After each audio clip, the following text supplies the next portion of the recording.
Basta daw yung ating hinihintay na pasahero. Sabi niya, address niya is near Block 5 Lot 1. So, ito na yun. So, tingnan natin kung saan siya lalabas. Is sa gate ba nito? Doon? Dito? O dito sa street na to? Hindi ko alam. Tayo na lang natin. Kung tama to ha. Mukhang tama naman yung pin location natin. Naka ano lang to ma'am eh, naka Google Maps lang po eh.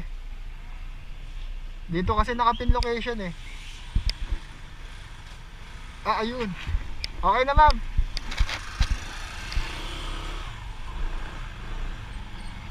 Ang layo.